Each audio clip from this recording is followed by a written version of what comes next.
नमस्कार दोस्तों, आप देख रहे हैं पब्लिक एशिया न्यूज और मैं हूं आपके साथ निशांत वत्स। और अब समय हो गया है देश की बड़ी खबरों से आपको रूबरू कराने का।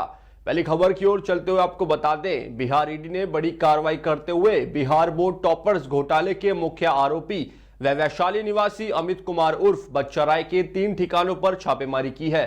निदेशालय की यह कार्रवाई भगवानपुर के कीर्तनपुर राजराम स्थित बच्चा राय के आवास विष्णु राय कॉलेज और विष्णु राजदेव ट्रेनिंग कॉलेज में साथ हुई है। दस्तावेजों का पहाड़ देख पुलिस भी हैरान रह गई। अगली खबर की ओर चलते हुए आपको बता दें, उड़ीसा के न्यायगढ़ जिले में एक व्यक्ति अपनी पत्नी के कटे हुए सिर के साथ थाने पहुंचा। थाने पहुंचे पति ने कहा कि मुझे गिरफ्तार कर लो साहब, यह देखो मैंने अपनी पत्नी को मार डाला है। पुलिस भी इस विभिन्न घटना को देख सन्न रह गई। इस घटना की सूचना मिलते ही इलाके में सनसनी फैल गई है।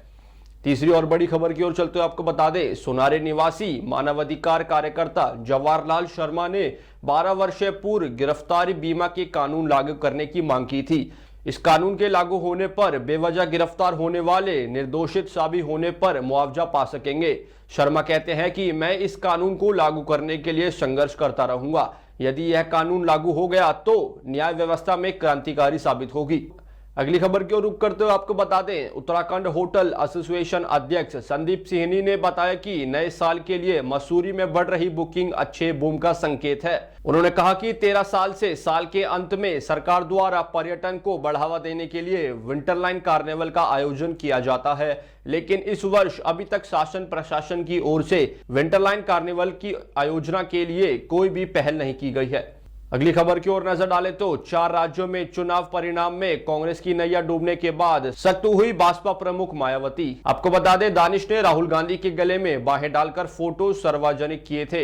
इसको लेकर बसपा हाईकमान की कड़ी नाराजगी रही। यही वजह थी कि बसपा प्रमुख मायावती ने दानिश को मिलने के लिए ना तो लखनऊ बुलाया और ना ही उनसे दिल्ली में मुलाकात की। अगली खबर आ रही है जहां आपको बता दें, शुभम कुमार यूपीएससी टॉपर बिहार में 2021 बैच के 10 आईएएस की पोस्टिंग की गई थी। इसमें यूपीएससी टॉपर शुभम कुमार भी थे। आपको बता दें, शुभम कुमार ने 2021 में यूपीएससी में नंबर 1 रैंक लाई थी। शुभम की सीएम नीतीश कुमार ने अपने क्षेत्र में पोस्टिंग की है, वहीं बाकी आईएएस को अलग अलग क्षेत्र में पोस्टिंग दी गई है। अगली खबर की ओर चलते हुए आपको बता दें, केंद्रीय पर्यावरण मंत्री भूपेंद्र यादव ने सीओपी 28 में कहा कि भारत का दृढ़ विश्वास है कि समानता और जलवायु न्याय जलवायु कार्रवाई का आधार होना चाहिए। तभी यह सुनिश्चित किया जा सकता है कि जब विकसित देश जलवायु परिवर्तन से निपटने के लिए अग्रणी भूमिका निभाएगा। इस बैठक में शामिल होते हुए उन्होंने जलवायु परिवर्तन से निपटने के लिए भारत में एक नए समग्र दृष्टिकोण अपनाया है। अगली खबर की ओर नजर डालें तो आपको बता दें, आगरा फॉरेंसिक लैब में 4 सप्ताह में सुलझेगी बच्चे के जैविक पिता होने की दावे की गुत्थी। उच्च न्यायालय में पालनहार मां ने बालिका की सुपुत्रगी को दायर की है याचिका। शहर में रहने वाले व्यक्ति ने बच्ची को जैविक पिता का दावा किया है। आपको बता दें, पालनहार मां ने बताया कि 29 जनवरी को इस मामले में सुनवाई उच्च न्यायालय में होगी। और अगली खबर आ रही है यूट्यूबर्स के लिए, जहां पर यूट्यूब पर क्रिएटर्स के लिए एक नया फीचर रोल आउट किया जा रहा है। इस फीचर्स के बाद वीडियो क्रिएटर्स का अपने वीडियो पर आने वाले कमेंट्स को लेकर पूरा कंट्रोल होगा। मालूम हो कि इस फीचर से पहले तक क्रिएटर्स के पास कमेंट्स पूरी तरह डिसेबल रखने का ऑप्शन रहा था। नए फीचर के बाद कमेंट्स को पूरी तरह से टर्न ऑफ करने की जरूरत खत्म हो जाएगी। और अगली खबर की ओर नजर डालें तो आपको बता दें, कब्ज एक गंभीर समस्या है जिसका जल्द से जल्द इलाज नहीं किया जाए तो परेशानी बन सकती है। हालांकि कब्ज की समस्या आमतौर पर खराब खान पान की वजह से होती है, लेकिन खाने की कुछ सामग्री इससे राहत दिलाने में मददगार साबित होंगी। अगली खबर आ रही है उत्तर प्रदेश से, जहां पर इलाहाबाद हाईकोर्ट की लखनऊ खंडपीठ को केंद्र सरकार ने जानकारी दी है कि गुटखा कंपनियों का प्रचार करने के मामले में फिल्म अभिनेता अक्षय कुमार, शाहरुख खान व अजय देवगन को नोटिस जारी की गई है। यह भी कहा गया है कि उस मामले में सुप्रीम कोर्ट भी सुनवाई कर रहा है तो याचिका को खारिज कर दिया जाए। अगली खबर आ रही है उधमपुर से, जहां पर केंद्रीय मंत्री जितेंद्र सिंह ने जिला उधमपुर के टीकरी क्षेत्र में विकसित भारत संकल्प यात्रा कार्यक्रम में शामिल हुए। इस दौरान उन्होंने कहा कि जिला पिछले 3 वर्ष से प्रधानमंत्री ग्राम सड़क योजना में शीर्ष 3 स्थानों में रहा है और इस जिले में आर्थिक गतिविधियों को बढ़ावा देने में मदद मिल रही है। 2024 से तुलना करने पर हमें बदलाव दिखता है। और अगली खबर आ रही है आगरा से, जहां पर प्रतिबंध के बावजूद योग पर लोग नहीं रख पा रही है। ताजमहल में एक बार फिर से योग हुआ है और सुरक्षा एजेंसियों को इसकी भनक भी नहीं लगी। वीडियो प्लेटफॉर्म पर योग करती और वीडियो बनाती युवतियों का वीडियो सोशल मीडिया पर वायरल हो रहा है। खबर आ रही है जहां पर भारत नेपाल सीमा पर तस्करी रोकने के लिए नेटवर्क का जाल बिछाया जाएगा। इससे वन्य जीव मानव संघर्ष के साथ ही तस्करी रोक में भी मदद मिलेगी। आपको बता दें, देश सुरक्षा के लिए नेपाल सीमा पर शासन संचार सेवा कर पा रहा है। इस संबंध में जिलाधिकारी ने टेलीकॉम कंपनियों के प्रतिनिधियों के साथ बैठक भी की है। अगली खबर की ओर रुख करते हुए आपको बता दें, खबर है आगरा से, जहां पर आरबीएस कॉलेज मैदान से जामा मस्जिद के पास तक टीबीएम से होगी खुदाई। आपको बता दें, यूपीएमआरसी की टीम ने नगर निगम और जल विभाग के अधिकारियों को भेजी जानकारी। टनल बैरिंग मशीन चलाने के दौरान समर्सिबल या फिर हैंडपंप के पाइप ना आए, इसे चलते उन्हें भूमि से बाहर निकाल दिया जाएगा, जिससे पानी की दिक्कतें होंगी। और अगली खबर है जहां पर रेलवे ने 10 एक्सप्रेस ट्रेनों के रूट बदल दिए हैं। इससे दिल्ली, कोलकाता, ऋषिकेश, हरिद्वार, लखनऊ, वाराणसी को जाने वाले यात्री सफर को लेकर टेंशन में है। रोडवेज जीपों में बसों की कमी यात्रा में बाधा बनी हुई है। टेम्पो टैक्सी से स्टेशन पहुंच रहे यात्रियों को मुश्किलों से जूझना पड़ रहा है। और अगली खबर आ रही है जहां पर काशीपुरा धिप्ती बाबा विश्वनाथ के नए भव्य धाम के 24 माह में 13 करोड़ श्रद्धालुओं ने दर्शन किए हैं। आपको बता दें, नए भव्य परिसर का प्रधानमंत्री नरेंद्र मोदी ने 13 दिसंबर 2021 को लोकार्पण किया था। इसके बाद दिसंबर के शेष दिनों में ही 48,52,700 भक्तों ने बाबा के दर्शन किए थे।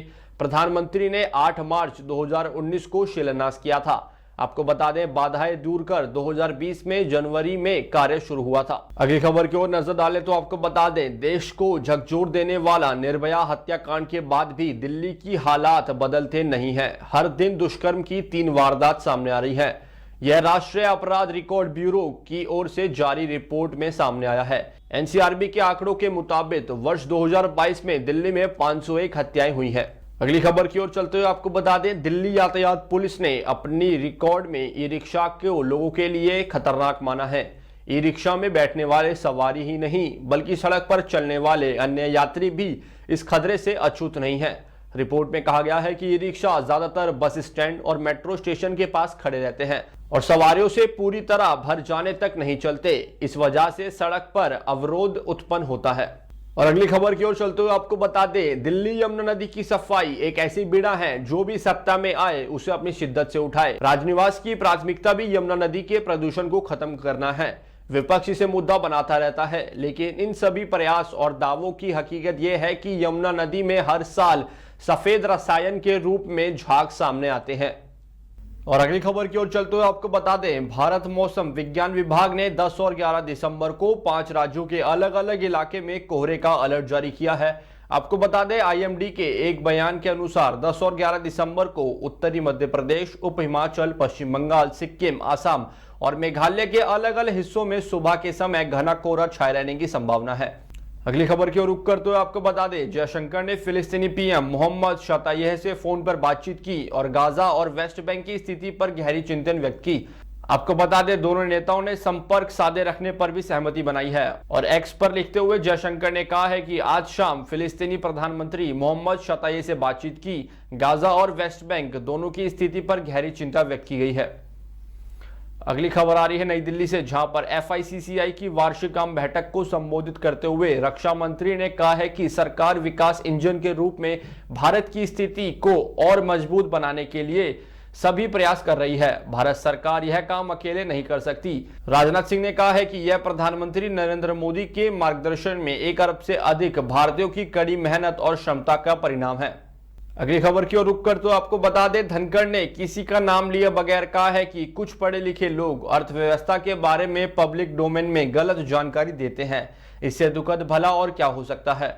उन्होंने कहा है कि 1989 में सांसद बना और हमारा देश सोने की चिड़िया कहलाता था, लेकिन एक वक्त ऐसा भी आया जब जहाज में भर के सोना विदेश ले जाया गया, वहां जाके गिरवी रखा गया। अगली खबर आ रही है, जहां पर अशोकन ने यह भी दावा किया है कि हादिया ने परिवार को बताया कि वह अपने पति से अलग हो गई है। कुछ दिन पहले हादिया ने एक क्षेत्रीय टेलीविजन चैनल से बातचीत की थी, जिसमें उन्होंने दावा किया था कि वह अपने पति से अलग हो गई हैं। हादिया ने यह भी कहा है कि दूसरे व्यक्ति से दोबारा शादी कर ली है और यह उनका निजी मामला है। अगली खबर की ओर चलते हुए आपको बता दें, डीजीसीए प्रमुख विक्रम देवदत्त ने कहा है कि लौकिक मुद्दे को डीजीसीए ने अनौपचारिक रूप में चर्चा हुई है। उन्होंने कहा है कि अगले साल की शुरुआत में हम लौकिक मुद्दे पर डीजीसीए के लिए रूपरेखा लेकर आएंगे। प्रस्तावित ढांचे के बारे में विशेषण विवरण हाल फिलहाल नहीं चल सका है। दत्त ने निजी क्षेत्र में भीतर सकारात्मक बदलाव को प्रस्तावित रखने के लिए डीजीसीए की बड़ी भूमिका में भी उल्लेख किया है। अगली खबर की ओर चलते हुए आपको बता दें, जिन लोगों की आंखें नहीं हैं या फिर जिनकी उंगलियां नहीं हैं उनका भी आधार कार्ड बनेगा। सरकार ने शनिवार को कहा है कि आधार कार्ड के लिए पात्र व्यक्ति उंगलियों के निशान उपलब्ध नहीं होने पर स्थिति में आइरिस स्कैन का उपयोग करके नामांकन कर सकता है। उंगलियां और आइरिस बायोमेट्रिक दोनों ही देने में असमर्थ व्यक्ति के असाधारण नामक के तहत आधार नामांकन करा सकता है। अगली खबर की ओर चलते हुए आपको बता दें, कांग्रेस के राज्यसभा सदस्य कारोबारी धीरज सिंह के ठिकानों पर मिले 300 करोड़ रुपए नकद के मुद्दे पर भाजपा का हमला जारी है। भाजपा ने सीधे तौर पर साहू को गांधी परिवार का एटीएम करार दिया है।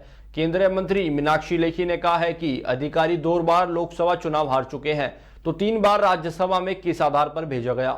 अगली खबर की ओर चलते हुए आपको बता दें, फास्ट ट्रैक विशेष अदालत में इस साल 31 जनवरी तक पॉस्को कानून के तहत 2.5 लाख मामले लंबित हैं। यह बात एक गैर सरकारी संगठन द्वारा प्रकाशित संशोधन पत्र में की गई है।